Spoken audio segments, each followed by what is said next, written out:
الحمد للہ رب العالمین وصلی اللہ تعالی علی عبد اللہ ورسولہ خاتم النبیین سیدنا و نبینا محمد وآلہ واصحابہ اجمعین، اما بعد۔ واجب الاحترام سامعین کرام، میں نے پچھلے خطبات میں بھی یہ بات عرض کی تھی، اور اس سال کا آخری خطبہ اس سلسلے کا آج کا ہی ہے۔ بات تو ایسی ہے کہ اس کو بیان کرتا ہی جاؤں مگر ختم کر رہا ہوں۔ دین اسلام کو برباد کرنے میں جتنا دخل اس بات کا ہے، پچھلے جمعہ میں نے بیان کیا کہ تغلب اور تسلط کو بھی لوگوں نے انعقاد خلافت کا ذریعہ مان لیا کہ زبردستی کوئی حکومت پر مسلط ہو جائے، آئین کو توڑ کر حکومت سنبھال لے اور وہ قبضہ کر لے، اس کو ایک جائز صورت مان لیا حکمران ہونے کی۔ یہ وہ پہلی اینٹ ہے جس نے سارا دین ٹیڑھا کر دیا، بالکل ستیہ ناش کر دیا اسلام کا۔ دین اسلام میں خلافت منعقد ہونے کے لیے اور حکمران کے صحیح حکمران ہونے کے لیے اور کوئی صورت نہیں ہے، نہ استخلاف کا کوئی ولی عہد ہی کرے۔ حضرت ابوبکر رضی کا حوالہ بھی بالکل غلط ہے، وہ صرف تجویز تھی، امت کے اہل و رائے سے مشورہ کیا، لوگوں سے پوچھا، قبول ہے یہ نہیں، بس انتخاب آزاد مرضی سے، جس میں ذرا برابر پریشر نہ ہو، نہ رشوت نہ دباؤ، امت آپ پسند کرے کسی شخص کو، یہ ایک طریقہ ہے خلیفہ بننے کا۔ اس کے علاوہ سب طریقے ناجائز اور باطل اور دین کے خلاف ہیں۔ کوئی کسی کو ولی عہد نہیں مقرر کر سکتا، کوئی زبردستی حکومت پر نہیں بیٹھ سکتا۔ یہ سارے غاصب اور ظالم ہیں جو امت کا حق چھینتے ہیں، اور جیسے ہر وہ شخص جس سے کوئی چیز چھینی جائے اس کے لیے لازم ہے کہ جب موقع ملے وہ اپنی مغصوب چیز کو غاصب سے چھین لے۔ ان حکمرانوں سے جس طرح اقتدار چھینا جائے اور جب چھینا جائے وہ عین دین ہے۔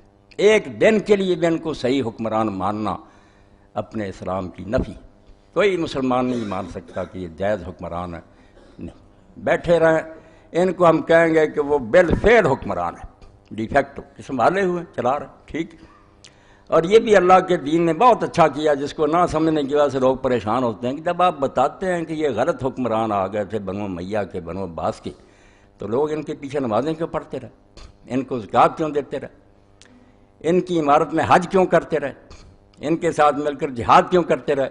تو اس بات کو بھی آپ شروع میں ہی سمجھ لیں کہ یہ غاصب ہیں، ظالم ہیں، مگر امت کا کوئی کام نہیں رکے گا۔ ہم کرتے رہیں گے، گناہ ان کو ہوگا، کام نہیں رکیں گے۔ اگر وہ شریعت کے مطابق فیصلے کریں گے تو علماء اسلام نے کہا اگر باغی بھی ہوں اور وہ کسی علاقے پر قبضہ کر لیں تو ان کے قاضی اگر شریعت کے مطابق فیصلہ کریں اور بعد میں حکومت وہاں کنٹرول حاصل کر لے تو ان کے قاضیوں کے فیصلے برقرار رہیں گے جو شریعت کے مطابق ہوں گے۔ یہ ایک الگ بات ہے کہ کام نہیں رکیں گے دین کے، مگر وہ ظالم ہے، ڈی فیکٹو نہیں ہے، ڈی ڈیور نہیں ہے، بالحق نہیں ہے۔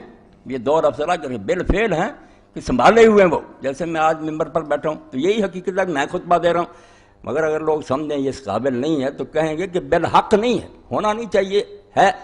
تو ایسے حکمران جو ان کے لیے لفظ کیا بالفعل کہ واقعتاً تو وہ باغ ڈور سنبھالے ہوئے ہیں، بے شک ظالمانہ ہی، مگر وہ حق کے مطابق خلیفے نہیں ہیں۔ مگر جب یہ سمت نے آہستہ آہستہ ملوکیت کے جبر سے نظریہ ضرورت کے تحت، کوئی دلیل نہیں ان کو ملی، نہ کہیں قرآن و سنت میں آتا کہ جو زبردستی بیٹھتے ہیں وہ خلیفے ہو جاتے ہیں، مگر یہ ڈر گئے۔ تلواریں جو تھیں جو اتنی بے نعام تھیں کہ مسلم، یہ جامع ترمذی میں ہم پڑھتے ہیں کہ حجاج ابن یوسف نے جن کو دربار میں لٹا کر چھری سے ذبح میں جو مارے کے برگ 1,20,000 تو وہ گنے گئے۔ اب کون مرتا ڈر کر گئے۔ اسی لیے حسن بصری فرماتے ہیں 1,00,000 آدمی ممبر کے پاس بیٹھا ہوتا تھا اور یہ خطبہ دیتا رہتا، بکواس کرتا، جمعہ کا وقت گزر جاتا، مغرب 3 نمازیں لوگوں نے کئی مرتبہ اکٹھی کی، ابھی جماعت جمعہ کی، پھر اسی وقت زور اثر کی، ساتھ ہی مگر ایک بندہ بھی نہیں کہتا تھا کہ اللہ کے لیے نماز تو پڑھو۔ تلوار، اتنا جبر و استبداد امت کو بے بس کر۔ اس لیے علماء اسلام بھی پھر ملوکیت کے زیر اثر یہ مسئلہ بیان کرنے لگے کہ جیسے خلافت جو ہے نا وہ انتخاب سے ہوتی ہے، اسی طرح اگر کوئی زبردستی بیٹھ جائے تو وہ بھی خلیفہ جائز۔ یہ نہیں کہ ٹھیک ہے وہ ظالم بیٹھا، نہیں، بالحق کہہ دیا کہ جب اس کا حکم چل گیا یہی نظریہ ضرورت ہے جو ہماری عدالتوں نے اپنا لی، بیٹھ گیا، اب کیا کریں؟ یہ پہلی اینٹ ہے جو غلط رکھی گئی، جس کے نتیجہ میں اس امت کی غیرت ختم ہو۔ ظالم بیٹھتے رہے، یہ تماشا دیکھتے رہے۔ تو پہلی بات تو آپ یہ سمجھیں نچوڑ کے طور پر کہ متغلب اور متسلط خلیفہ نہیں ہوتا۔ اس کے لیے خلیفہ یا حکمران کا لفظ بولنا بالکل دین کے ساتھ ٹھٹا ہے۔ وہ ظالم ہے جب تک بیٹھا غاصب ہے، جب بھی اسے اقتدار چھینا جائے چھیننا چاہیے، اگر نہیں چھین سکتے تو بے بسی ہے، اللہ سے دعا کریں، مگر اپنے دل میں اس کا احترام نہ کریں۔ جیسے حضور فرماتے ہیں ان کے لیے لعنت کرو بددعا، وہ کرتے رہے، آپ کے بس میں اتنا ہی کریں۔ جائز حکمران اگر آپ نے مان لیا، دل سے راضی ہو گئے، تو یہ ایسے ہی ہے کہ ایک شخص نے اپنا حق چھوڑ دیا، امت اپنے حق سے دستبردار ہوگی۔ تو پہلی بدماشی یہ ہوئی کہ کتابوں میں لوگ لکھنے لگے، پڑھاتے ہمیں علم کرام کی کتابوں میں کہ متغلب ہو جو ہے زبردستی بیٹھ جائے وہ بھی جائز خلیفہ۔ یہ صرف ملوکیت کا نتیجہ اسلام میں نہیں ہے۔ اور اسی سے دوسری اینٹ پھر یہ رکھ دی کہ جو ایسا ہے نا وہ جو جی چاہے کرے، اس کے خلاف آپ ریوولٹ نہیں کر سکتے، کوئی کوشش نہیں کر سکتے اس کو تخت سے اتارنے کے لیے جب تک وہ کھلم کھلا کافر نہ ہو جائے، ورنہ وہ فاسق ہو جائے، زنا کرے، ظلم کرے، شراب پیے، لوگوں کے مال چھین لے، اس کے خلاف کچھ نہیں کر سکتے۔ اور اس بارے میں لوگوں نے کہہ دیا کہ اس پر اجماع ہو گیا، اب فقہا متفق ہو گئے، مگر یہ اجماع بالکل باطل ہے، یہ نہ قرآن سے لیا نہ حدیث سے، مجبوری۔ جب بے بس ہو گیا تو یہ مسئلہ گڑ لیا کہ کچھ نہ ان کے خلاف کوشش کر۔ اور اس کا برا نتیجہ جو میں نے دیکھا، سارا میں نے یہ دفتر کنگالا کہ اتنے اونچے آدمی ہیں، شاہ ولی اللہ رحمۃ اللہ علیہ اور امام شوکانی ہیں اللہ تعالیٰ میں، مولانا شرعی تھانوی، یہ بھی کہتے ہیں کہ جو لوگوں نے پہلے ائمہ کے خلاف خروج کیا، ان کو امام کہتے ہیں کہ یہ حکمران سے امام ہی، ان کے خلاف جو اٹھے نا حضرت حسین رضی اللہ، بعد میں بھی لوگ ان کو کہتے ہیں کہ وہ مجتہد ہیں، ان کی خطا پر کہتے ہیں کہ غلطی کی، اللہ انہیں معاف کرے، مگر اب یہ بات ثابت ہو گئی ہے کہ وہ کنجر ہوں، بدماش ہوں، ان کے خلاف جو خروج کرے گا، جہاد کرے گا، وہ باغی ہے، مجرم ہے۔ یہ فیصلہ دے دیا انہوں نے کہ ان کو معافی، ابھی انہیں علم نہیں ہوتا۔ اب یہ مسئلہ سامنے آ گیا اور متواتر حدیثیں اس بارے میں کہ ظالم خلیفے کے خلاف آپ کچھ نہیں کر سکتے، یہ باقاعدہ کتابوں میں لکھا ہے عدالت الخوا کہ اب جو کرے گا نا ایسی کوشش، اگر وہ بڑی بھی ہوگا تو بخشا نہیں جائے گا، وہ مجرم ہے۔ خلیفے کو کھلا ہاتھ دے دیا، خلیفہ کہا، خرابی کیا ہوئی؟ آپ دیکھ لیں کہ جنہوں نے ان کو امام اور خلیفہ کہا نا، وہ حدیثیں جن میں آتا تھا کہ امام کے خلاف خروج نہ کرو، میں جانتا ہوں ان میں یہ خلیفہ شاہ ولی اللہ مراد نہیں تھے، یہ خلیفے نہیں، یہ غاصب ہیں۔ آپ جو انہیں خلیفہ کہہ رہے ہیں کہ ان کے خلاف خروج نہ کریں، آپ دین سے ٹھٹا کر رہے ہیں۔ وہ ان خلیفوں کی بات ہے جو امت نے چنے۔ وہ ٹھیک ہے کہ اگر ایک شخص امت کا منتخب ہے، لوگوں نے اپنی آزاد مرضی سے اس کو چنا، تو وہ اگر بدکاری پر بھی چل پڑے، یہ سن لیں، مسئلہ کلیئر کر دوں ورنہ آپ کو نہیں سمجھ آئے گا۔ یہ دین سیکھنا چاہیے، نماز روزے کو چھوڑیں، حکومت کی فکر کریں جو اسلام میں اصل ہے کہ دنیا پر راج کرنے کے لیے آپ آئے ہیں، نمازیں پڑھنے کے لیے نہیں آئے۔ اس میں یہ باتیں سمجھنی چاہیے کہ جائز حکومت کیا اور کب تک ہم نے ساتھ دینا، کب اس کو نہیں مانا۔ تو خلیفہ آپ کہتے ہی کیوں اس کو کہ اس کے خلاف خروج نہ کرو؟ کس نے بتایا خلیفہ؟ چنا ہے اس کو کسی نے؟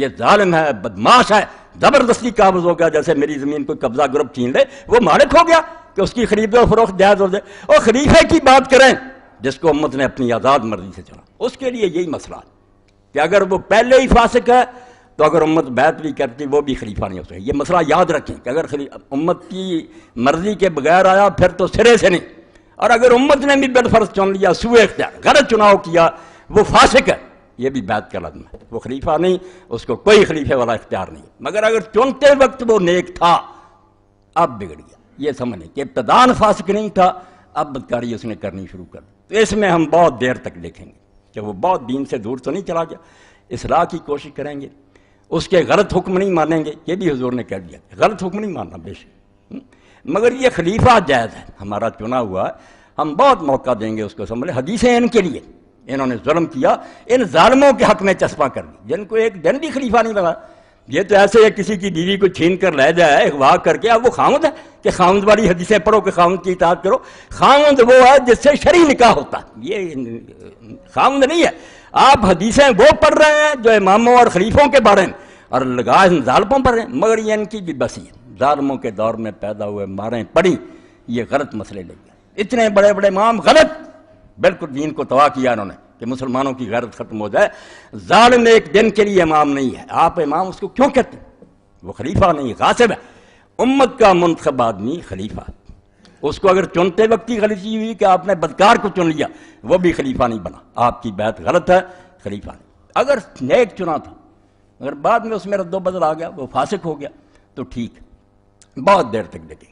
اس کے لیے حضور صلی اللہ علیہ وسلم نے یہ بات بیان فرمائی کہ یا تو وہ کھلا کافر ہو جائے، پھر آپ اس کا تختہ الٹیں، مگر اس دوران میں غلط حکم نہیں مانیں گے۔ کوئی ماتحت نہیں کہہ سکتا کہ ظالم حاکم نے یہ غلط حکم دیا تھا اس لیے میں نے قتل کیا، لا طاعۃ فی معصیۃ اللہ، اللہ کے خلاف حکم دے گا وہ پھر بھی نہیں مانیں گے، جائز حکمران کا بھی جو ٹیڑھا ہو جائے، مگر بغاوت نہیں کریں گے۔ مسئلے ان کے لیے ہیں، صاف کرو، ورنہ شوکانی اور شاہ ولی اللہ دین کا بیڑا غرق کر گیا کہ ظالموں کو اماموں والے حقوق دے دیے۔ ان کو امام بنایا کس نے؟ یہ تو ظالم چھین کر بیٹھ گئے۔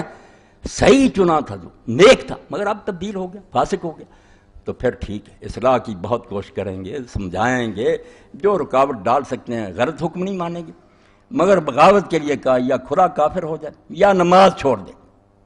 نماز کا بھی بیان فرمایا کہ اگر وہ نماز چھوڑ دے، اب ہمارے یہاں کہ نہیں صدر مملکت نہ پڑے، وزیر اعظم، کوئی ہمیں فرق نہیں نظر آتا کیا ہے، مگر دین کی روح سے سمجھ لیں کہ جب نماز کوئی حکمران چھوڑتا ہے، اب وہ ایک دن کے لیے مسلمانوں کا حکمران نہیں، بے شک چنا تھا نا، اب نہیں وہ حکم لا ما قام صلاۃ، جب نماز ہی چھوڑ دی اس کم بخت نے، اب وہ اسلام کا کیا، کافر، بالکل وہ اس لائق ہے کہ فوراً اس کو اتار دیا جائے، اور جب تک نہیں اتارتے ہمیں کوشش کرنی چاہیے، طاقت حاصل کریں اس کو اتارے۔ نماز آخری نشانی ہے کہ اسلام سے اس کا کوئی تعلق ہے۔ اور ایک طرف آپ نے فرمایا کہ ایسی بات جس سے کفر ٹپکنا، کفر یہی نہیں کہ وہ کہہ دے میں نے کلمہ چھوڑا، ایسا شاید ہی کوئی کرے۔ شاہ اسماعیل شہید رحمۃ اللہ علیہ کی منصب امامت پڑھنی چاہیے، بہت اونچے آدمی تھے، انہوں نے بتایا کہ خلافت میں تبدیلی حکومت میں کیا آتی، اس میں ایک سلطنت کفر ہے، تو سلطنت کفر نہیں یہ ہندو ہو جائیں گے، نہیں ہوں گے، کلمہ پڑھیں گے، حج کریں گے، بیت اللہ کے اندر جائیں گے، کریں گے کیا، دین کی باتوں کا مذاق اڑائیں گے، قرآن کی بات ہوگی ٹھٹا، استخفاف کریں گے، کبھی داڑھی کا مذاق اڑائیں گے، کبھی برقعے کا اڑائیں گے، کبھی ہاتھ کاٹنے کا اڑائیں گے، یہ استخفاف دلیل ہوگا کہ اب یہ مسلمان نہیں ہے۔ کلمے کے انکار سے بڑھ کر یہ دلیل ہے، کلمے کوئی بات نہیں، استخفاف، دین کو ٹھٹا کر عمل نہ کریں تو کوتاہی ہے، مگر مذاق اڑائے گا۔ اسی لیے علماء اسلام نے کہا کوئی شخص بت کو سجدہ کر دیتا، زبان سے کلمہ پڑھتا، بھائی بت کے سجدے کو سب بچہ مسلمانوں کو جان رہا، یہ تو کافر کا کام، یہاں کلمہ نہیں دیکھا جائے گا، اس کا یہ عمل دلیل ہے کہ اب یہ مسلمان نہیں رہا۔ اور اسی طرح جس نے رسول کریم علیہ السلام کو معاذ اللہ گالی دے دی مسلم ہوتے ہوئے، اب کون بیوقوف سمجھے گا کہ یہ مسلمان رہا، کلمہ نہیں دیکھا۔ اور قرآن پاک اور حدیث کا ٹھٹھا، اس میں علماء نے یہاں تک لکھا کہ چھوٹی سے چھوٹی بات کہ مونچھیں کترانا، داڑھی بڑھانا، اگر اس کا بھی استخفاف کرتا نہیں مگر ٹھٹھا نہیں اڑاتا، اس کا ٹھٹھا اڑاتا، رسول کریم علیہ السلام کی ادنا سنت کا کافر ہونے کی دلیل کہ یہ شخص اسلام کو بالکل چھوڑ گیا۔ اس لیے یہ ساری بحثیں آپ ذہن میں رکھیں کہ حکمران اگر صحیح چنا تھا اس کی بات ہو رہی، جو چنا ہی نہیں یا پہلے سے ہی فاسق تھا، اس کی خلافت ایک دن کے لیے منعقد نہیں، اس کے لیے کوئی حدیث نہ پڑھیں کہ خلیفہ کے خلاف، خلیفہ کہتے ہی کیوں آپ اس کو ظالم، وہ ایسے جیسے کوئی کسی کی بیوی اغوا کر کے لے گیا، کسی کے مکان پر ناجائز قبضہ کر لیا، اس کو وہ حدیثیں آپ اس کے لیے پڑھتے ہیں جو نیک لوگوں کے لیے، جو نیک تھا، عادل تھا، مسلمانوں نے اپنی وہ ہے صحیح حکمران۔ اور اگر وہ غلط ہو جاتا، بشر بدل گیا، وہ کفر تو نہیں کرتا، دین کا مذاق تو نہیں اڑاتا، اور نماز تو نہیں چھوڑ دی، یہ وہ حدود ہیں جہاں حضور نے فرمایا اب اس کی سلطنت جائے، کلمہ گو ہونے کے باوجود سلطنت کفر۔ وہ فارسی میں آپ لوگوں کو مل جائے یا اردو میں ترجمہ ہو گیا، منصب امامت کو پڑھنا چاہیے کہ مسلمانوں کا امام کیا، یہ امام نہیں جو میں نماز پڑھاتا ہوں، امام وہ ہے جو سلطنت کا مالک پوری امت کو لے کر جا رہا ہے، وہ امام سیدھا ہونا چاہیے، وہ ٹیڑھا ہو گیا دین ٹیڑھا ہو جائے، مسجدوں میں نمازیں آہستہ آہستہ ختم ہو جائیں گی، بدماشی پھیل جائے گی، عورتیں ننگی ہو جائیں گی، اقتدار ہے اس کے پاس، اس امام کا ٹیڑھا نہیں ہونا چاہیے۔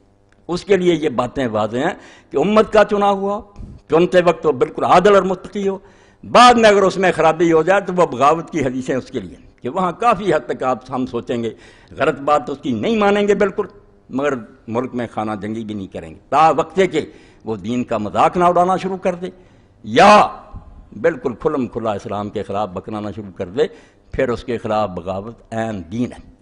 تو شاہ ولی اللہ رحمۃ اللہ علیہ کہتے ہیں کہ متواتر بالمعنی روایتیں، اور شوکانی بھی کہتے ہیں وہ ان کے لیے جو امام تھے باقی امت کے چنے وہ غلط ہو گئے، ان کے لیے وہ سب دیکھا جائے گا، بہت دیر تک صبر کیا جائے گا، مگر جو ایک دن کے لیے ہمارے چنے ہوئے الیکشن امام نہیں ہیں، وہ ظالم بیٹھ گئے، ان کو تو ہم برداشت نہیں کر رہے ہیں، ایسے ہی جیسے مرتا آدمی خنزیر کھاتا، بے بسی، ورنہ ہم دل سے اگر قبول کر رہے ہیں ہمارا ایمان ہی ختم ہو جائے، برائی سے نفرت نہ رہے، دین کا ستیہ ناش ہو جائے، نہیں وہ صحیح ہے۔ تو اس لیے ایک تو یہ بات آپ سمجھیں کہ دین کی بربادی میں ان دو چیزوں کا دخل ہے. پورا اسلام اس سے ٹیڑھا ہو گیا.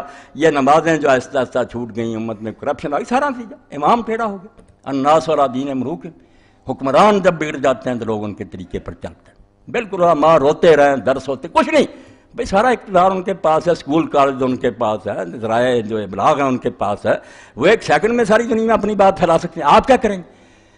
اس لیے اسلام میں سب سے زیادہ زور اس پر ہے کہ نہ نمازیں پڑھو، نہ رفع دین کرو، نہ امام دیکھو کہ جو سربراہ مملکت وہ تو ٹیڑھا نہیں ہو گیا. اگر ٹیڑھا اس کی فکر کرو. اگر یہ امام غلط ہو گیا، سربراہ غلط ہو گیا، آپ دین کو نہیں بتا سکتے. کارنر ہو جائے گا، آہستہ آہستہ یہ کونوں میں چلا جائے گا، دائرہ تنگ ہو جائے گا، اور تمہارے گھروں میں بھی دین نہیں رہنے دیں گے، تباہ ہو جائے گا سارا. تو دو مسئلے کہ جو زبردستی بیٹھ جائے اس کو بھی علماء نے کہہ دیا کہ جائز خلیفہ، اور دوسرا یہ کہ جو چاہے کرے، ہم اس کے خلاف بغاوت نہیں کر سکتے. تو اس بارے میں احکام القرآن میں امام ابوبکر جساس کہتے ہیں، اور ان اہل حدیثوں کا رونا روتے ہیں. پچھلی مرتبہ میں کہا کئی ناراض ہوتے ہیں. دین کی بربادی میں سب سے زیادہ دخل ان کا ہے. انہوں نے یہ مسئلہ گڑھا کہ یہ سارے جو ہیں یہ خلیفے ہیں، ان کے خلاف بغاوت نہیں ہو سکتی. بالکل جھوٹا مسئلہ. ظالموں کی پشت پانی انہوں نے کی. جو حدیثیں صحیح حکمرانوں کے بارے میں تھیں وہ ان ظالموں کو دے دیں کہ تم خلیفے اور امام ہو، تمہارے خلاف جو اٹھتا ہے وہ دوزخی ہے، تم بڑی بڑی ہو، بے شک زنا کرو، چوری کرو. یہ انتہا درجے کے ظالم. دیکھتے ہیں لہٰذا انمان کرو اغمار اصحاب الحدیث الذین بہم فوقد الامر بالمعروف والنہی عن المنکر. کہ دین کیوں برباد ہوا؟ یہ بیوقوف جو اہل حدیث پیدا ہو گئے، حدیثیں پڑھنے والے، جنہوں نے حدیثوں کو نہ سمجھا کہ یہ تو الیکٹڈ رہنمائی کی بات ہے، جو امت کے چنے ہوئے، جو نیک تھے اب ٹیڑھے ہو رہے ہیں. باتیں تو ان کی تم ان ظالموں کو کہہ رہے ہو کہ یہ خلیفے ان کے خلاف بغاوت نہ کرو، امت اکٹھی اٹھو نہ ورنہ تم دوزخ میں جاؤ. امت کب اکٹھی ہے؟ امت سے تو پوچھا ہی کسی نے. زبردستی بیٹھ گئے ہیں، رشوت دے کر بیٹھ گئے ہیں، ڈنڈے کے زور سے بیٹھے یہ حکمران. تو فرماتے ہیں کہ امام ابو حنیفہ رحمۃ اللہ علیہ نے جو کہا کہ یہ ظالم حاکم جو ہیں یہ حاکم نہیں ہیں، ان کے خلاف جب موقع ملے جہاد کا. میں اسی بات سے خوش ہوں کہ ان اہل حدیثوں سے 1000 درجہ بہتر تھا ابو حنیفہ رحمۃ اللہ علیہ، امام مالک رحمۃ اللہ، جو دین کو سمجھتے تھے، شروع میں تھے. یہ سب ان کے بعد پیدا ہوئے ہیں، یہ ظالموں کے دور میں پیدا ہوئے ہیں. انہوں نے ظالموں کو ساتھ دیا. امام احمد ابن حنبل نے، ابن تیمیہ نے، ان سب نے یہی مسئلے گڑھے کہ جو بیٹھ گیا ان کا ساتھ دو. یہ جھوٹے، بالکل جھوٹے ہیں. سچے امام یہ تھے دونوں، جو پہلی اور دوسری صدی میں سے جو اٹھے. بالکل انہوں نے بنی عباس کے خلاف جہاد میں ساتھ دیا، انہوں نے بنی امیہ کے خلاف جہاد میں ساتھ دیا، اور یہاں تک ساتھ دیا کہ امام ابو حنیفہ رحمۃ اللہ علیہ سے ایک شخص نے پوچھا کہ یہ عبداللہ بن حسن کے بچے جو کھڑے ہوئے محمد نفس کیا اور یہ ابراہیم امام نے فرمایا 50 نفری حج کرنے سے زیادہ بہتر ہے کہ ان کا ساتھ ان ظالموں کا تختہ اٹھا. مسئلہ یہ تھا جس کو انہوں نے غرق کیا. شیخ الحدیث بنے بیٹھے ہیں. اجماع اس پر فقہا کا. کون ہے اجماع کرنے والے؟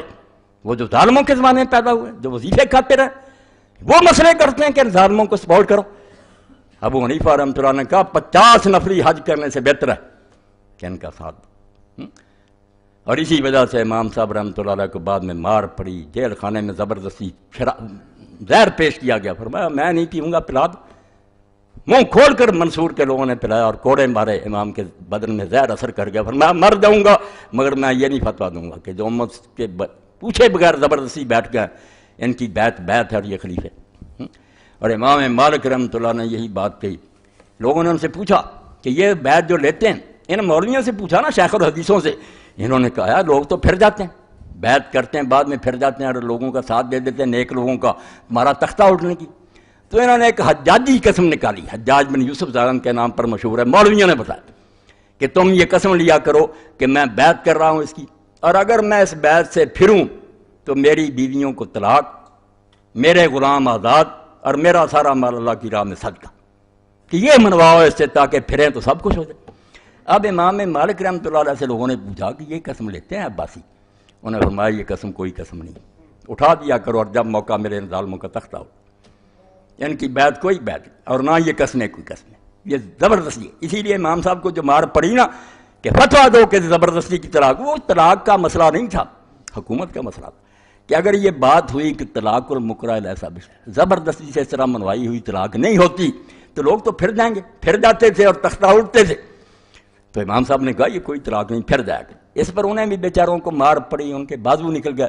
اس لیے سید ابو الحسن ندوی فرماتے ہیں مالک اور ابو حنیفہ سے بڑا امام اس امت میں کون ہے؟ جب انہوں نے فتویٰ دیا کہ مسلمان حکمران جو ان کے خلاف بغاوت کرو، سب لوگوں کے فتوے جھوٹے، فتوے ان کے سچے ہیں جو امام تھے پہلی صدی کے، جنہیں جو صحابہ اور تابعین سے ملے تھے، بالکل ٹھیک۔ تو کہتے ہیں قاضی ابوبکر جساد کہ یہ جاہل اہل حدیث جو پیدا ہوئے، جن کی وجہ سے امت میں نیکی کا حکم دینا اور برائی کا حکم، برائی سے روکنا ختم ہو، مٹایا انہوں نے کہ ظالموں کو کچھ نہ کہو، بیٹھے رہو۔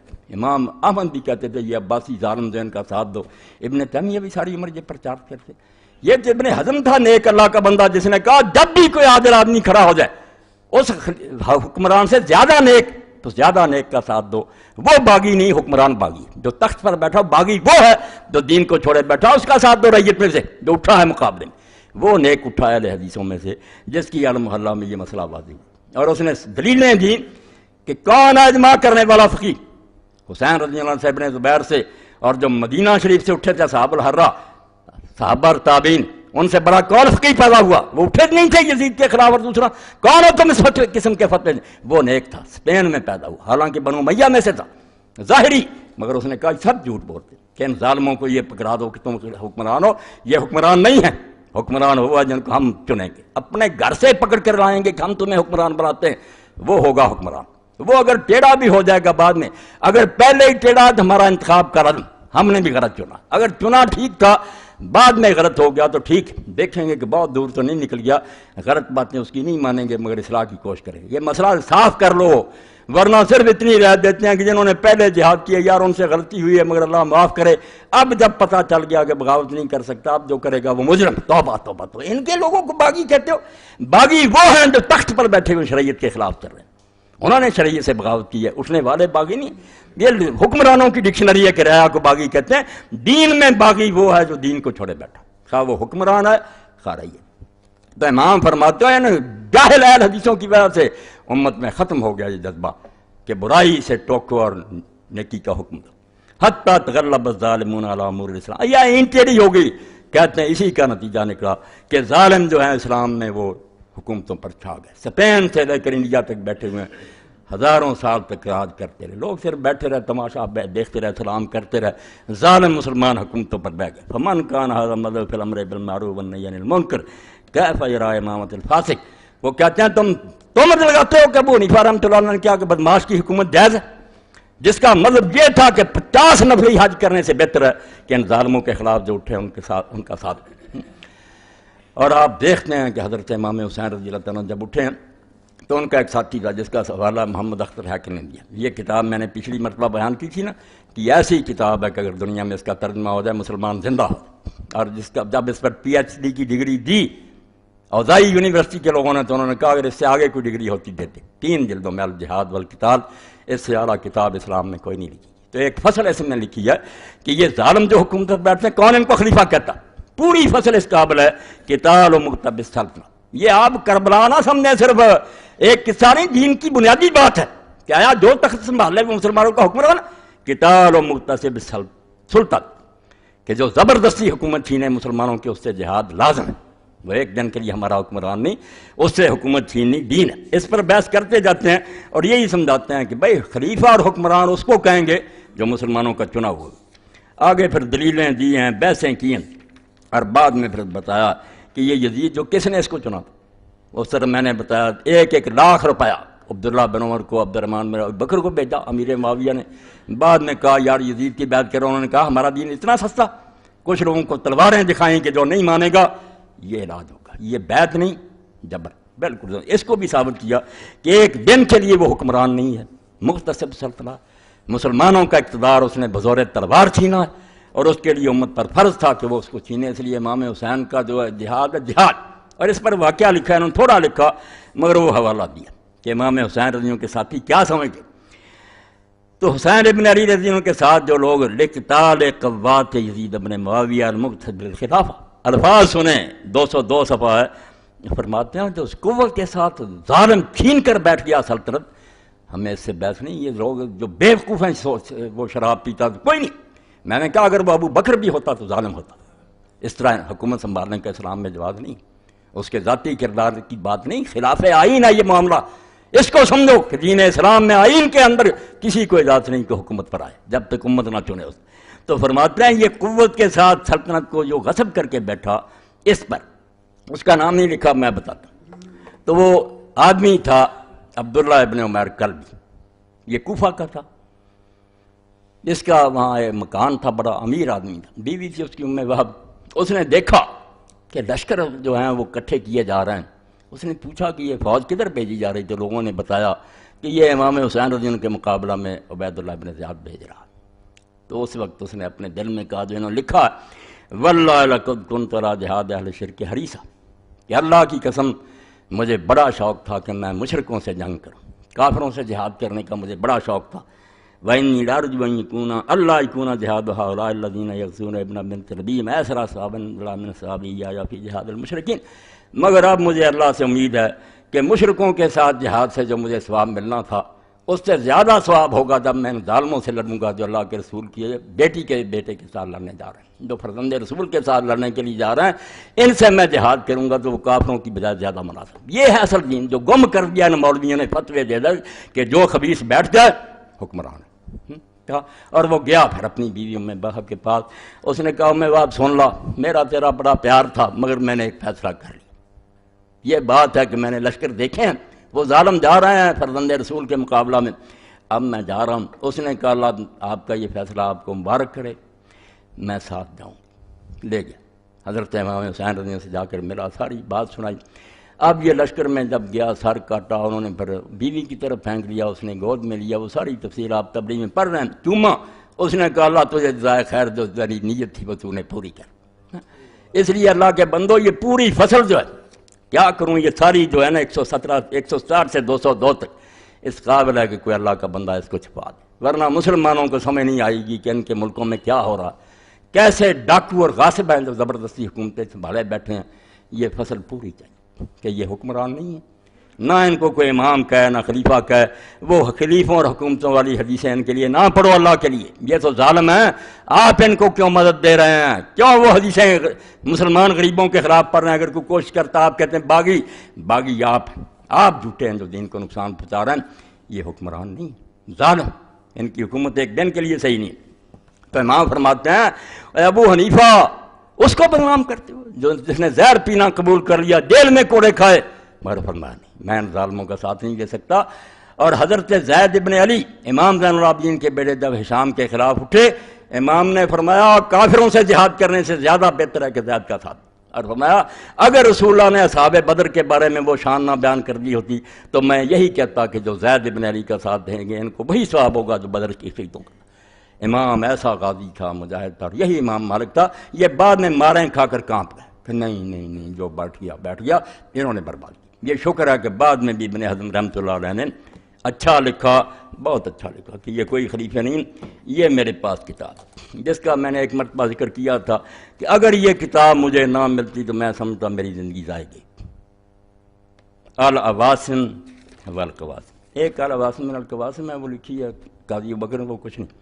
یہ العواسم والقواسم فی ضب عن سنت بالقاسم، یہ مجھے وہاں فیصل یونیورسٹی سے ملی، وہاں میرے دوست سے بچہ لائبریری تھا، یہ ڈاکٹر حمید اللہ صاحب رحمۃ اللہ علیہ نے جو کتابیں دی تھیں اس کے فوٹو اسٹیٹ کرا کر بھیجی۔ سنت کے دفاع میں سے بڑی کتاب کوئی نہیں لکھی۔ اور امام شوکانی فرماتے ہیں یمن نے اسلام کو کچھ نہ دیا ہوتا سوائے اس کتاب کے، یہی کافی، سنت کا دفاع، حدیث پر جو حملے ہوئے۔ اب ان لوگوں نے، یمن کے لوگوں نے کہا ہے محمد بن ابراہیم وزیر کیسے اہل سنت کے مذہب کو مانتے پھرتے ہو، جو کہتے ہیں کہ ظالم بھی خلیفے اور یزید کے خلاف اٹھنے والے باغی ان میں شامل ہو گیا۔ اس نے پھر اہل سنت کی کتابوں میں پوری فصل لکھی کہ آپ نے اہل سنت کی کتابیں نہیں پڑھی، یہ بیوقوف اور نادان ہیں جو ایسی باتیں کہتے ہیں۔ یہ پڑھو امام ظہبی سارے ابن حزم، سب ملعون کہتے ہیں یزید کے اور سارے، کوئی خلیفہ نہیں، اور اس نے بچایا، ورنہ وہ یمنی لے گئے تھے کہ یہ اہل سنت کا مطلب ہے جو ظالموں کی حمایت کرتا۔ تو امام نے پھر اس پر لکھا، اور یہ امام ابن حزم رحمۃ اللہ علیہ کا حوالہ بھی دیا جو سارے لکھ دیتے ہیں فتح الباری میں ابن حزم کہ اجماع ہو گیا فقہ، اور کون سے اجماع جو جوتیاں کھا کر مان گئے کہ جو بیٹھ جائے ٹھیک ہے۔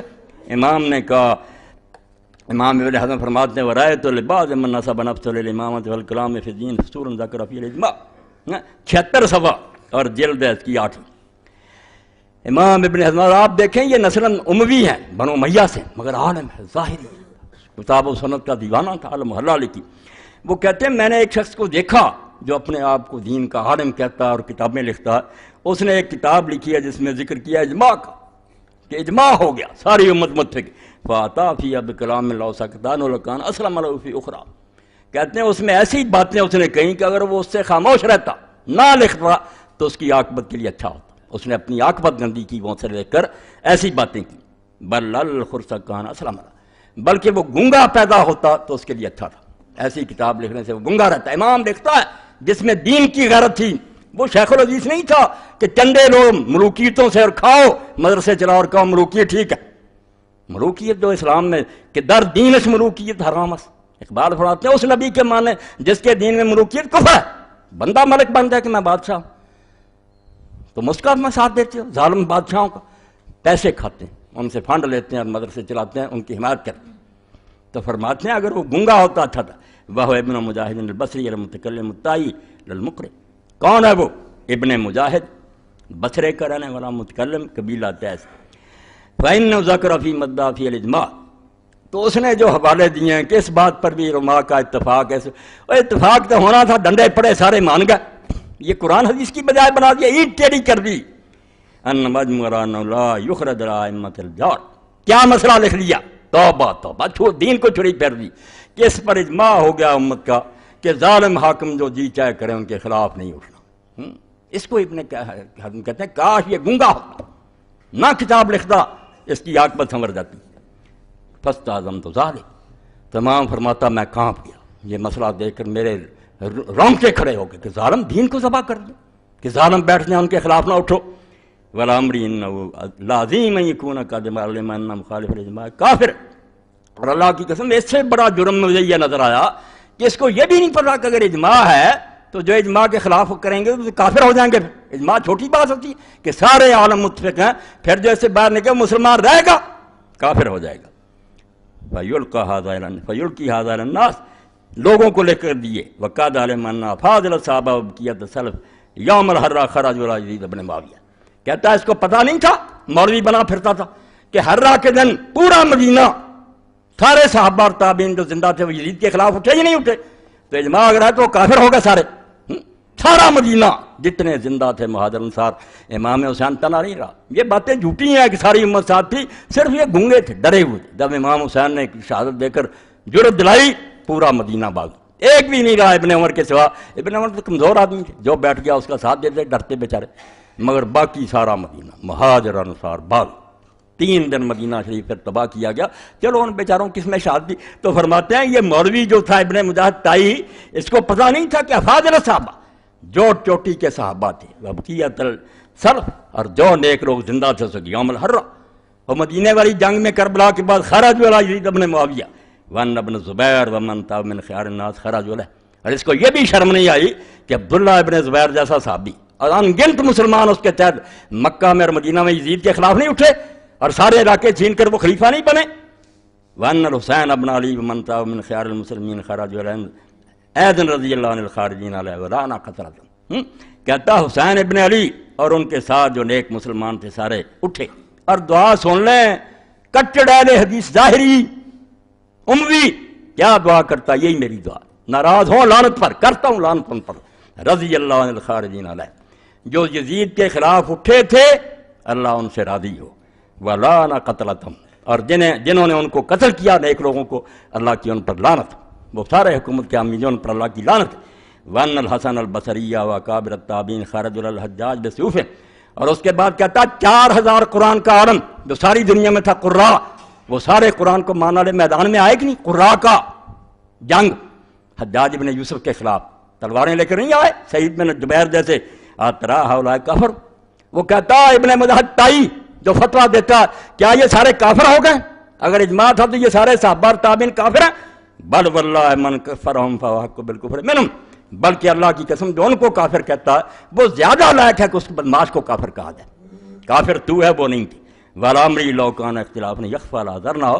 اور کہتے ہیں اگر کوئی ایسا اختلاف ہوتا کہ وہ چھپا ہوا ہوتا پھر بھی ہم معذور سمجھتے کہ اس بیوقوف کو علم نہیں ہوا. مگر یہ تو آسمان کے سورج کی طرح پتہ ہے کہ مدینہ سارا اور مکہ اور مصر و شام سارے خلاف اٹھے تھے ان کے. ولیکن مشہور یعرف اکثر من فی الاسواق والمخدرات فی قدورہن الاشتہار. مگر یہ تو ایسا مسئلہ ہے جو مشہور ہے، جس کو بازاروں میں گھومنے والے بچے عورتیں بھی جانتے ہیں کہ مدینہ اٹھا تھا، حسین اٹھے تھے، تابعین اٹھے تھے، اور پردوں میں چھپی ہوئی عورتیں بھی جانتی ہیں کہ ایسا ہوا تھا. وَلَٰكِنْ يَحِقُّ عَلَى الْمَرْءِ أَن يَخْتِمَ كَلَامَهُ وَيُضِمَّ إِلَىٰ بَعْضِ تَحْقِيقِ الْمَيْلِ.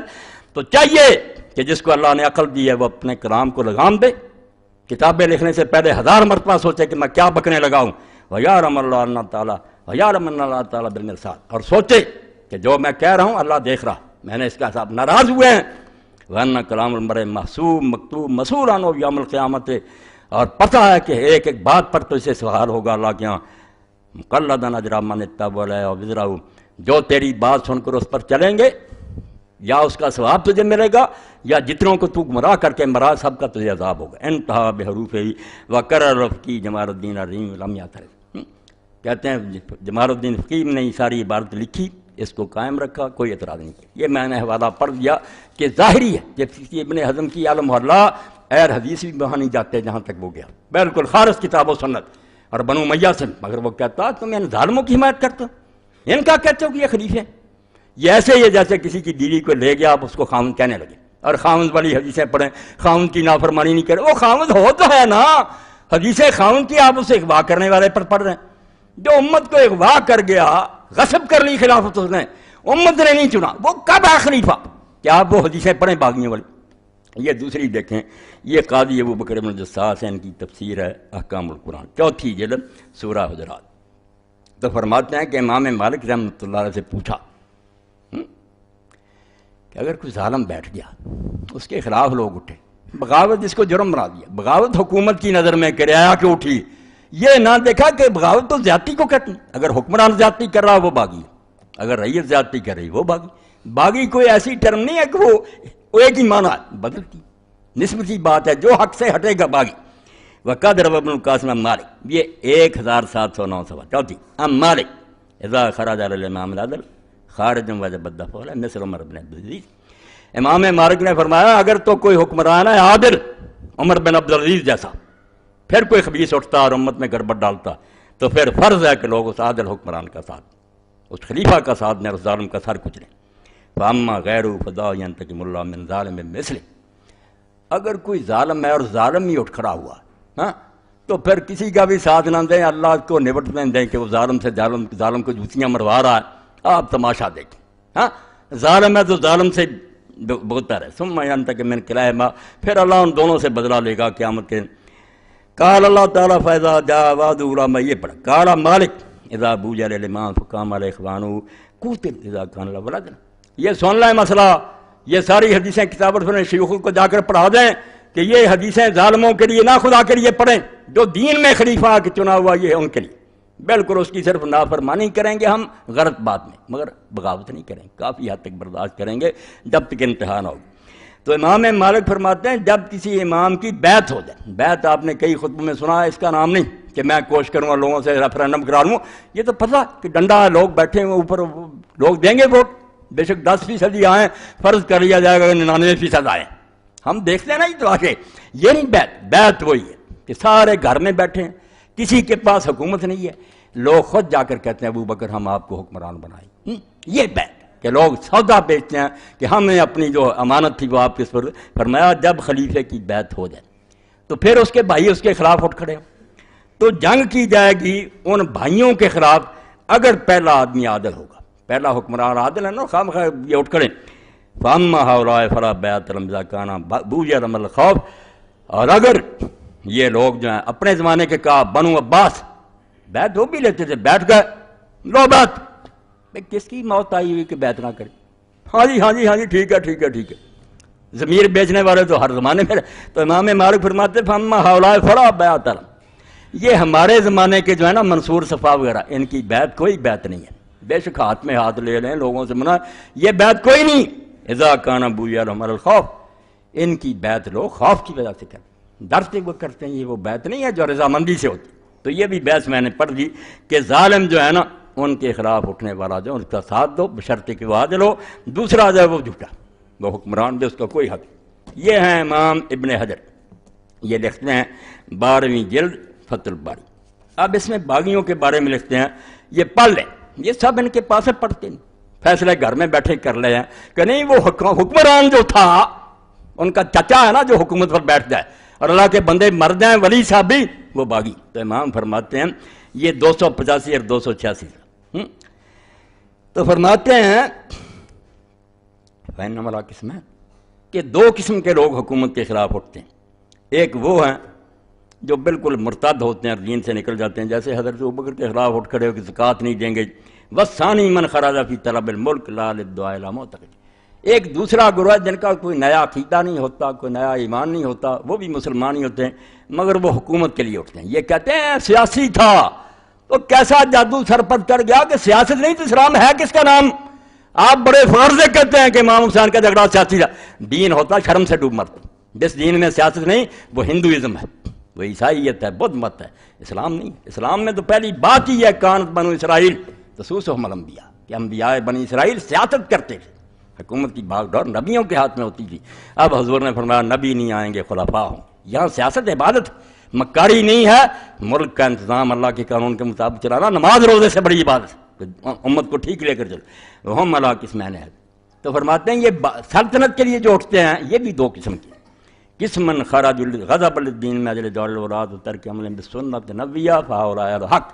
یہ ایک سطری کافی ہے، سارا کربلا آ گیا اس میں، پہنچا دو ہر شیخ الحدیث تک کہ اگر بخاری پڑھتے ہو نکالو فتح باری۔ فرماتے ہیں ایک گروہ ہیں جو نکلے ہیں سلطنت کے لیے مگر اپنے لیے نہیں، وہ اقتدار اس لیے نہیں چاہتے کہ عیش کریں گے، معلوم غضب الدین، انہیں دین کا جوش آیا ہے من اجل دور الولاد، کیونکہ حکمران جو ہیں وہ غلط ہو گئے، حکمران ظالم ہو گئے، دین چھوڑ دیا انہوں نے، ترک عمل بسنت نبویہ، اور اللہ کے نبی کی سنت پر عمل کرنا انہوں نے چھوڑ دیا۔ اس لیے یہ بیچارے اٹھے ہیں کہ ہماری زندگی میں اللہ کے رسول کے دین پر عمل تم نے چھوڑ دیا۔ یہ کون ہے پھر؟ یہ باغی ہیں، فہؤلاء اہل حق، یہ باغی نہیں ہیں، یہ حق والے۔ اور کون ہے وہ؟ ومنهم حسین ابن علی واہل المدینہ فی الحرہ والقراء الذین خرجوا الحجاج، وہی ابن حزم والے حوالے، انہی اہل حق میں سے ہیں جو صرف دین کی غیرت سے اٹھے تھے۔ حسین ابن علی ہیں، مدینے والے حرہ میں، اور وہ قاری ہیں 4000 قاری، ایک آدھا عالمی 4000 جو سارے شہروں میں تھا پوری دنیا میں، حجاج کے مقابلے میں آیا۔ جانے دیجیے دیر و جماعت میں پڑھنا، کربلا پر نہ رک جانا، پتہ چلے کہ جو عالم اسلام میں قاری تھا نکل کھڑا ہوا، جانے دیے اور بعد میں تباہ ہوئے۔ تو فرماتے ہیں وہ قاری جو حجاج کے مقابلے میں اٹھے، وَقِسْمٌ خَرَجُوا لِطَلَبِ الْمُلْكِ فَاقْتَصَبَتْ كَانَ فِيهِمْ شُبْهَةٌ وَالْأَمْلَاءُ وَهُمُ الْبُغَاة۔ ایک ٹولہ وہ ہے جن کے پیش نظر کوئی دین نہیں، کوئی مقصد نہیں، صرف حکومت کا لالچ ہے، یہ باغی، اس گروہ کو باغی کہیں گے جو دین کے لیے جوش میں 286 اور 285 ہے۔ تو میں نے خلاصے کے طور پر آپ کے سامنے یہ مضمون بیان کر دیا کہ حکومت پر نظر رکھنا اہل اسلام کے لیے سب سے مقدم فرض ہے۔ نماز روزے سے زیادہ فکر یہ کریں کہ ہمارے ملکوں میں باغ ڈور جو سنبھالے ہوئی کیسے لوگ اللہ رسول کے مطیع ہیں تو ان سے محبت دین ہے، ان کے لیے دعائیں مانگنا، ان کی خیر خواہی، ان کے حق میں یہ دعائیں کہ اللہ انہیں کامیابی لازم، اور اگر وہ ظالم ہیں ہم ان سے بغض کریں گے، حدیث پاک بغض کرو، ان پر لعنت کرو، اللہ سے دعائیں کرو کہ اللہ ان ظالموں سے جان چھڑاوے، اور جہاں تک ہو سکے ان کا کوئی ساتھ نہ دو۔ یہ دین ہے، بالکل یہ خلاصہ ہے، ورنہ فقہ اور حدیث کے دفتر اس پر ڈھیروں مگر غلط ہو جانے کی وجہ سے یہ فصل جو میں نے بیان کر دی نا، یہ ترجمہ کرا دو اللہ کے بندو، یہ 40-50 صفحے جائیں واضح کر دیا اس نے کہ حکمران سمجھو تو صحیح ہوتا کون ہے، جو تخت سنبھالے وہ حکمران، جو زبردستی چھینے گا وہ خلیفہ نہیں ہے، نہ اس کے لیے کوئی حدیث ہے، وہ ظالم ہے، اس سے حکومت چھینی فرض ہے، بغاوت نہیں ہے، عبادت۔ صرف دین والا جو ہے اس کے خلاف نہیں اٹھنا، اس کا ساتھ دینا، اس کا مدد کرنا، اس کی حمایت کرنا، یہ بالکل دین اسلام۔ باقی وہ بات بھی آپ ذہن میں رکھیں، کتاب میں لوگ لکھتے ہیں، حوالے دیتے ہیں کہ لو جی اس کے ساتھ جہاد کے لیے کیوں گیا پھر اگر وہ برا تھا؟ صحیح بخاری دیکھ لیں، ابو داؤد دیکھ لیں، یہ تو اللہ کے رسول نے مہربانی فرمائی کہ ہمارا کام رکا نہیں، فرمایا امام بر بھی ہوگا یا فاجر ہوگا، حکمران نیک ہوگا یا بدماش ہوگا، جہاد نہ روکنا، تم نہ دیکھنا وہ جہنم میں جائے، تم نیت نیک سے جہاد کرنا۔ جب نماز کی باری آئی فرمایا کوئی آدمی نیک ہو بدماش ہو نماز نہیں چھوڑنا۔ یہ بھی میں نے وحدت امت لکھی، یہ بھی میرا پوائنٹ یاد رکھیں، میں نے یہ انتشار نہیں چاہتا، میں یہ کہتا ہوں کام جو ہے یہ نہیں سٹاپ ہونے چاہیے، اس سے نفرت کرو، اس کو الگ کرنے کی کوشش کرو، دعائیں کرو اللہ کو موقع دے، مگر کام سب ہونے چاہیے۔ اگر حجاج ظالم جیسا بھی نماز پڑھا رہا گا، صحیح بخاری میں ابن عمر اس کے پیچھے نماز پڑھتے، یہی ان کی دلیلیں ہیں کم بختوں کی، بے علموں کی، کہ فلانے نے حج کرایا لوگوں نے کیا پڑھا، بھائی کہیں دین میں آتا جو حج پڑھائے گا ولی ہونا چاہیے؟ فاسق پڑھاتے رہے، لوگ ان کے پیچھے پڑھتے رہے۔ علماء نے اس سے نتیجہ یہ نکالا کہ فاسق کی امامت بھی جائز ہے۔ اور جب دلیل تھی ہے کہ کیوں بدکار کے پیچھے نماز جائز ہے، فرماتے ہیں لوگوں نے حجاج کے پیچھے نہیں پڑھی، وہ افسق اہل البریہ، امام ابن فرماتے ہو کائنات میں سب سے بڑا بدماش تھا، لوگ اس کے پیچھے نماز پڑھتے تھے۔ اس لیے نماز جو مولوی کہے نا سن لو، کسی مولوی کی بات نہیں ماننی، ہر فرقے کے پیچھے پڑھو، ہر شخص کے پیچھے پڑھو، اس کے اعمال اس کے ساتھ۔ دین میں کہیں نہیں آیا کہ شیعہ کے پیچھے نہ پڑھو، خارجی کے پیچھے نہ پڑھو، کوئی علی کو گاڑیاں دے بھگتا پھرے گا خارجی، نماز نہیں چھوڑ سکتے۔ ابن حزم رحمۃ اللہ علیہ فرماتے ہو ایک دن میدان عرفات میں ایسا اجتماع ہوا، لوگ یہ بھی بات نہیں میری پلے باندھتے، امت کی وحدت کے لیے قربانی دیں گے، ہم اس سے نفرت کریں گے، وہ بے ایمان ہے مگر نماز نہیں چھوڑیں گے۔ نماز اگر ہم الگ کریں گے دین کے ٹکڑے ہو جائے گا۔ نماز مسلمانوں کی وحدت ہے، اسی مسجد میں ہو رہی ہے، قبلہ پڑھ رہا، قرآن پڑھ رہا، تو 3 گروہ آ گئے میدان عرفات میں، تینوں کا آپس میں جھگڑا تھا اس زمانے میں حکومت کا۔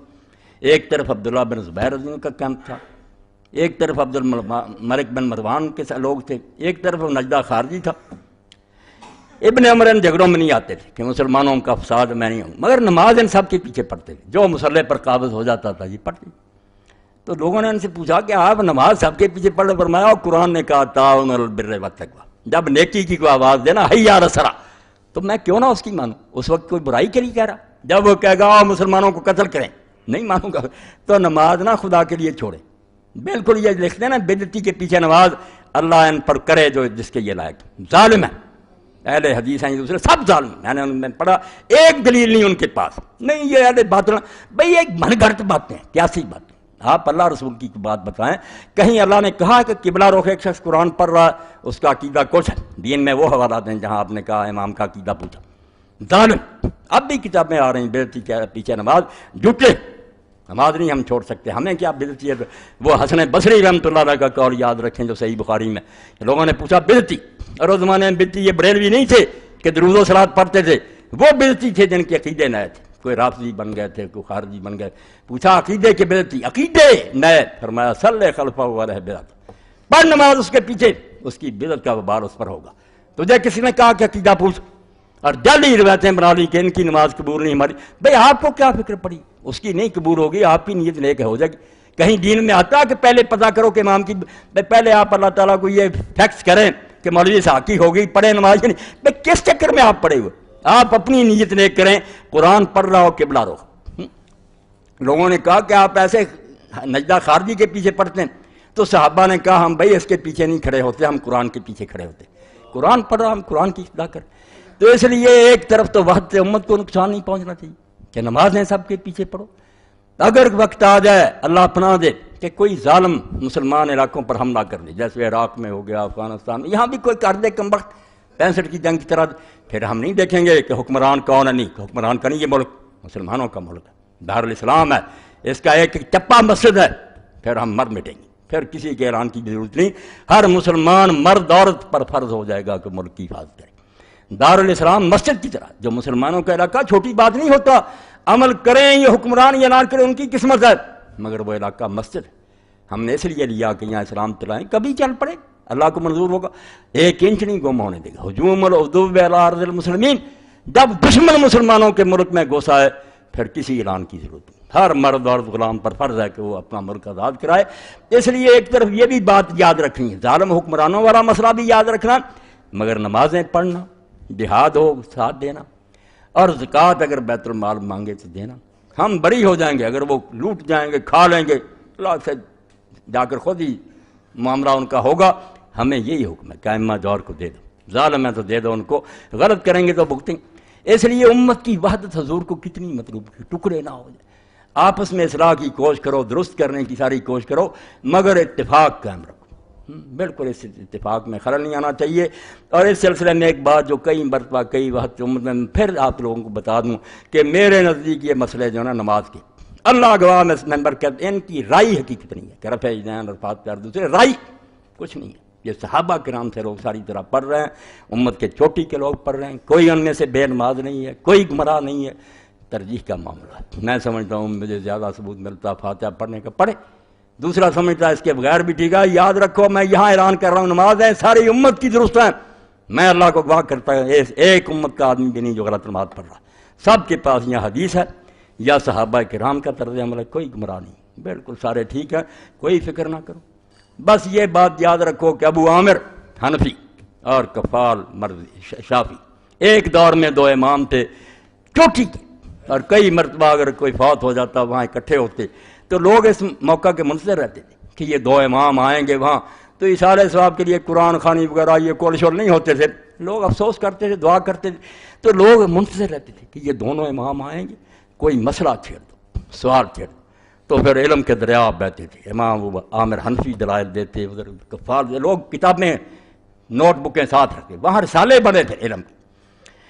تو ایک دن امام جو حنفی تھے ابو عامر رحمۃ اللہ علیہ وہ جا رہے تھے، اب مغرب کا وقت ہو گیا، مسجد تھی کفال شافی رحمۃ اللہ علیہ، اور کون سے مسئلے تھے جو تم نے مسئلے بنا لیے روٹی کمانے کے لیے؟ مسئلے تھے حکومت ٹھیک کرنا، ملک میں کرپشن ختم کرنا، غریبوں کو روٹی دینا، وہ مٹ گئے، تم نے اپنا الو سیدھا کیا، تمہارے مدرسے چل رہے ہیں، روٹیاں کھا رہے ہو، یہ دین رہ گیا فاتحہ۔ تو امام ابو عامر جو تھے وہ اس مسجد میں داخل ہو گئے، کفال کی مسجد میں چلے گئے شافی رحمۃ اللہ علیہ۔ تو وہ شافی عالم نے جب دیکھا تو مؤذن اذان کہنے لگا تھا، مغرب کا وقت۔ اب شافی لوگ جو ہیں وہ ترجیح کی اذان کہتے ہیں، ریپیٹ کرتے ہیں کہ 2 مرتبہ اشہد اللہ اللہ، 2 مرتبہ اشہد ان محمد رضا، آہستہ آواز سے کہنا، پھر پورے زور سے اڑیاں اٹھا کر اشہد اللہ الہ الا اللہ دوری۔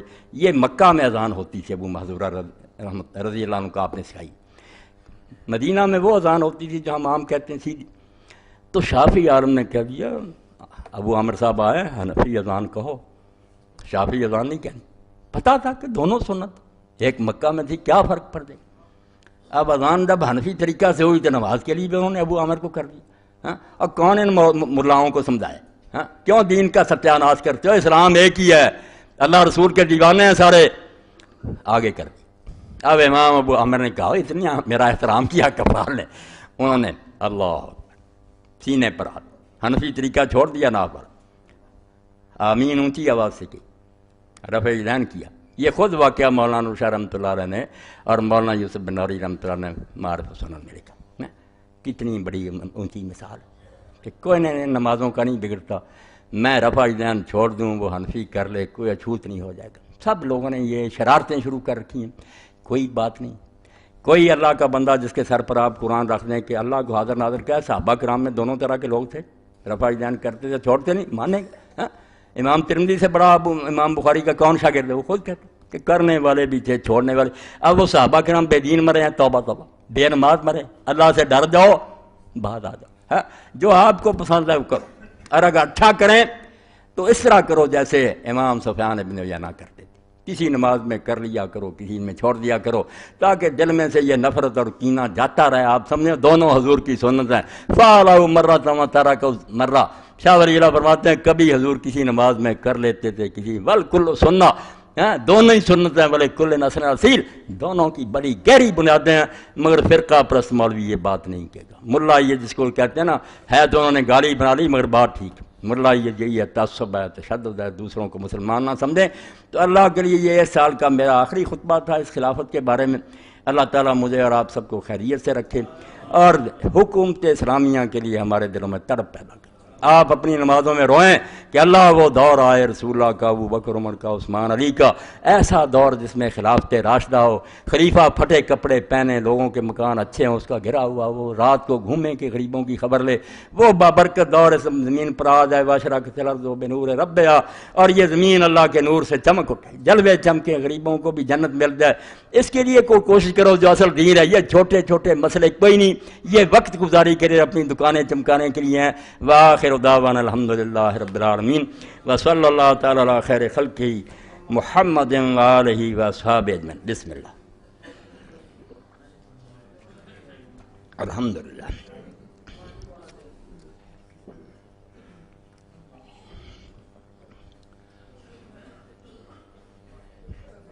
الحمدللہ الحمدللہ وسلام علی عبادہ الذین اصطفیٰ۔ سب سے پہلے یہ اعلان سن لیں، ہماری مسجد کے جو قاری صاحب ہیں میرے بھائی عبد المنان صاحب، وہ دیر سے مجھے کہہ رہے تھے اس بارے میں، تو اب ان کی باری آئی۔ تو اللہ کا ایک دیندار اور نیک بندہ، مگر امیری غریبی اللہ کے ہاتھ میں، اللہ نے اس کی آزمائش کی، 5 بچیاں دی، بیٹا نہیں 5 بچیاں، تو 4 کی وہ شادی کر چکا ہے، اب آخری بچی ہے غریب۔ اب آپ سب کے دل اس فکرہ سے ہل جانے چاہیے، اور آپ سب کو چاہیے کہ جو کچھ آپ زیادہ سے زیادہ تعامل کر سکیں، یہ سمجھ کر کہ اس غریب کی بچی نہیں، میری اور آپ کی بچی، بالکل اس کی مدد کرائیں۔ آپ نے، اللہ کے رسول نے فرمایا جو کسی مومن کا دل خوش کرتا ہے وہ دراصل مجھے خوش کرتا ہے۔ رشتہ تو یہی ہے نا کہ حضور کا امتی ہے، اور جو مومن کو مجھے خوش کرتا ہے وہ اللہ خوش کرتا ہے۔ اس لیے میرے بھائی، آج آپ اس سلسلہ میں زیادہ سے زیادہ تعاون کریں، اور کوتاہی نہ کیا کریں کہ تھوڑا بہت دے کر جان چھڑا لیا کر، اللہ نے آپ کو بہت دیا۔ لائٹنگ کی بچوں کی شادی پر میں دیکھتا ہوں لاکھوں کا خرچ ہو جاتا، مگر غریب کی بچی کے لیے جب کہتے ہیں تو آپ 10-20 ہزار بھی نہیں دیتے، تو یہ قابل افسوس حال ہے کہ مال اللہ کا ہے، اس کا بندہ جو ہے اللہ نے اس کو غریب بنایا۔ میرا آپ کا امتحان کیا کہ یہ میں نے بھیجا ہے، کوئی نہیں آتا۔ امیر المومنین علی رضی اللہ عنہ فرماتے ہیں ان المسکین رسول، جب مسکین آ کر سوال کرتا ہے تو دھوکہ نہ کھا، وہ مسکین نہیں آیا، اللہ کا قاصد آیا۔ وہ ایسے ہی ہے جیسے انسپیکٹر آتا ہے نا ٹیکس لینے کے لیے، چائے منگوا، چودھری صاحب آئے، کرسیاں دو، عزت کرتے ہیں کہ دنیا کے حکمران کا یہ بھیجا ہوا، فرماتے ہیں اللہ کا بھیجا ہوا۔ اللہ نے ازواج کے لیے بھیجا کہ تجھے امیر بنا دیا، مال میں نے دیا، یہ بندہ میں نے بھیجا، میں دیکھوں گا۔ اور اسی لیے قرآن میں جب ہم پڑھتے ہیں نا کہ برات یم الخبیثہ من الطیب، میرے راستے میں نکمی چیز دینے کا سوچنا بھی نہ، ورنہ میں اپنے حلم کی وجہ سے برداشت کرتا ہوں کہ تمہیں زندگی دیتا ہوں، ورنہ زمین میں دسا دوں کہ مال میرا، اور جب میرے نام پر مانگا تو تم نے ٹکا دے کے ترخا دیا۔ ہاں، آپ کا داماد آتا اور ہم کوئی رشتہ دار آتے تھے لاکھوں لٹا دیتے، جب میرا بندہ ہے فرماتے ہیں من آت المسکین فقد آت اللہ، جو مسکین کو دیتا وہ کسی کو نہیں دیتا، اللہ کے دائیں ہاتھ پر رکھتا ہے۔ وَمَن الْمِسْكِينَ فَقَدْ مَنَعَ اللَّهُ، اور جو مسکین کو خالی لوٹا دیتا، مسکین کا تو شاید کام کسی اور جگہ سے ہو جائے، مگر یہ کمبخت مجرم ہو گیا کہ اس نے اللہ کے نام کی یہ قدر کی کہ اللہ کے نام پر۔ تو آپ زیادہ سے زیادہ اس بارے میں تعاون کریں، اللہ آپ کو اجر، اللہ تعالیٰ قبول فرمائے اجر۔ یہ کیا فتاوی آن لائن کی ہر اتوار کی تمام سیریز باہر اسٹار پر موجود ہیں۔ ہر اتوار کو میں عصر سے مغرب تک سوالوں کے جواب دیتا ہوں، وہاں کوئی کال کی قیمت نہیں، آپ جب چاہیں سوال کر سکتے ہیں، مرد عورت۔ 0800 11777 اس نمبر پر آپ کال کر کے پوچھ سکتے ہیں جو جی چاہیں۔ تو اس کی سیریز بنی ہے، بڑے قیمتی سوالوں کے مولانا جوابات دیے ہیں، موتیوں کو تمام ساتھی حاصل کریں۔ سیریز 1 نمبر اور ریکارڈنگ بہترین ہے۔ اس کے علاوہ ایک مجلس کی 3 طلاقیں، یہ زاہد صاحب میرے بھائی بیٹھے ہیں، انہوں نے چھپا دی تھی، بہت اچھے کاج کر، یہ بھی ہر شخص بات رکھے، کیونکہ روزانہ یہ فتنہ اٹھتا کہ کوئی شخص 3 طلاق دے دیتا بیوقوفی سے، تو یہ مولوی حضرات کہتے ہیں 3 ہو گئیں، حلالے کرو۔ تو اللہ جزائے خیر دے، رحمت فرمائے، فوت ہو گیا پیر کرم شاہ رحمۃ اللہ علیہ، انہوں نے اس پر بہت اچھی کتاب لکھی، بریلوی ہوتے حنفی ہوتے، چوٹی کی کتاب لکھی ہے، جامع ازہر کے بھی فتوے دیے چاروں مسلکوں کے کہ ایک ہی طلاق ہوتی ہے، کسی حلالے کی ضرورت نہیں، نکاح قائم ہے، ہر شے کا جواب دیا۔ یہ کتاب ہر شخص اپنے پاس رکھے، اس دور کی یہ ضرورت ہے، بالکل وہ کتاب ہر شخص کے پاس ہونی چاہیے۔ ایک مجلس کی 3 طلاقیں، اور نماز نبی بھی علامہ البانی صاحب کی آپ لے لیں تاکہ سنت کے مریض العائد ہسپتال میں داخل ہیں ان کے لیے خصوصی دعا فرمائیں انشاءاللہ نماز کے بعد۔ یہ کیا ہم نے کچھ عرصہ پہلے یہ اعلان سن لیں، پہلے بھی کئی مرتبہ ہوا، مگر وقت قریب آ رہا، صرف 1 مہینے کے قریب رہ گیا، انشاءاللہ ہمارا قافلہ عمرہ کے لیے روانہ ہو جائے گا۔ بہت لوگوں نے لکھوا دیے نام، تو یہ آپ بھی سن لیں۔ ہم نے کچھ عرصہ پہلے عمرہ کے لیے اعلان فرمایا تھا، جو لوگ عمرہ پر جانا چاہتے ہیں وہ لوگ 25 مارچ تک ایڈوانس 25,000 روپے اور پاسپورٹ جمع کروا دیں۔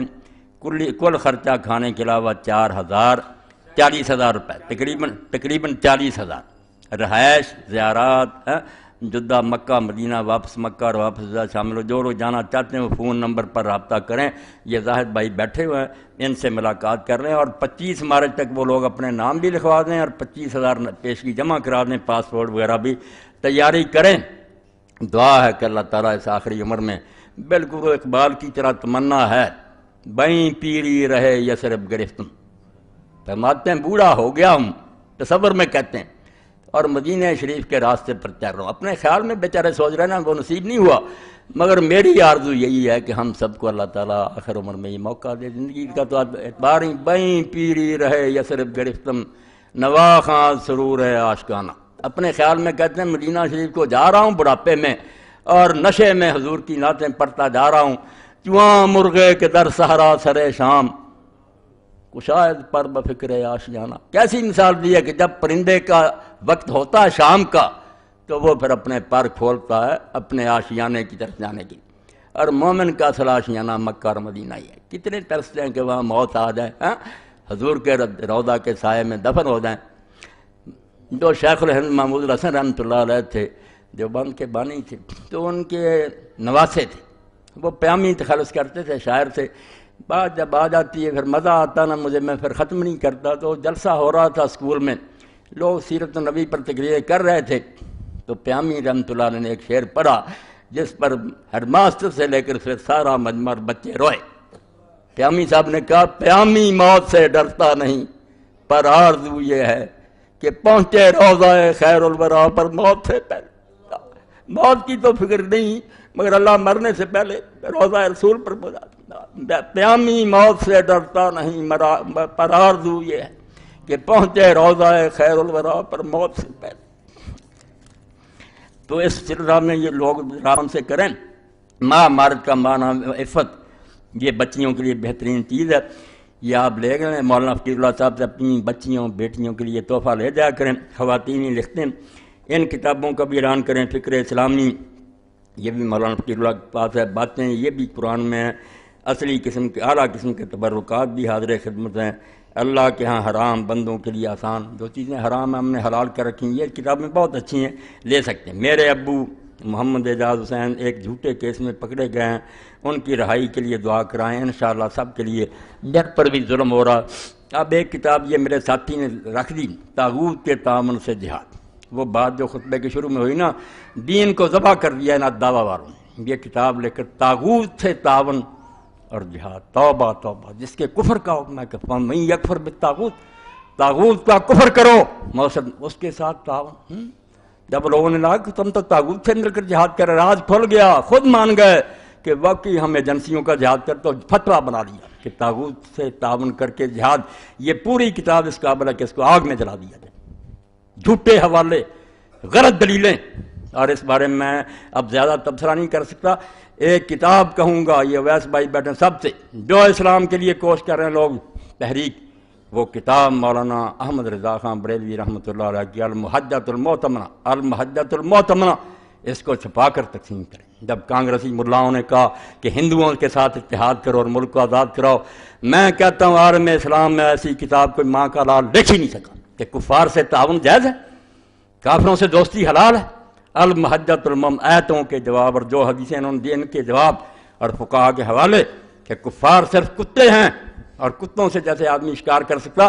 اگر مسلمانوں کی حکومت بہت مضبوط ہو اور یہ 2-4 کتے ہوں کافر, ان کو ڈوری میں ڈال کر کام لے سکے, کوئی اندیشہ نہ ہو فتنہ, پھر ان سے تھوڑی بہت مدد لینے کی اجازت ہے, ورنہ کفار اس قابل نہیں ہے کہ ان کی تعظیم کی جائے. تو المحجۃ المعتمنہ بھائی اللہ کے بندو اس دور میں چھپا کر بانٹ دو خدا کے لیے, تاکہ پتہ چلے کہ یہ کفار سے جو تعاون ہو رہا ہے کفر ہے. اسلام کو چھڑی پھیر رہے ہیں لوگ, کسی کے ساتھ اعتدال نہیں, کوئی روشن خیالی نہیں, یہ کفار ہیں.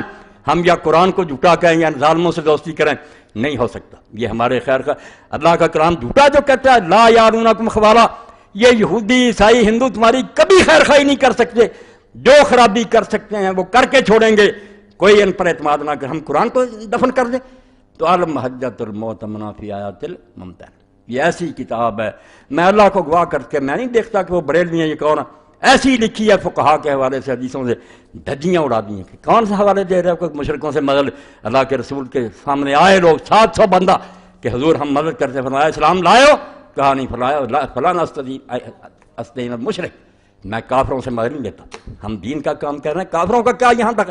تو اللہ کے لیے دین کو نہ خراب کرو, تم سے دین نہیں نہ ہوتا عمل, تو دین کو اصل حالت میں رہنے دو. طاغوت سے نہ ہمارا تعاون کراؤ, دین کو نہ تباہ کرو. جہاد تو تم نے کیا کرنا, اب یہ فتح دے دیے کہ طاغوت کے تعاون سے جہاد. مسلمان کا بچہ جانتا کہ طاغوت کا تو کفر کرنا ہم پر فرض ہے, انکار کرو, لعنت بھیجو اور اس کی دھجیاں اڑاؤ, تم تعاون کرتے.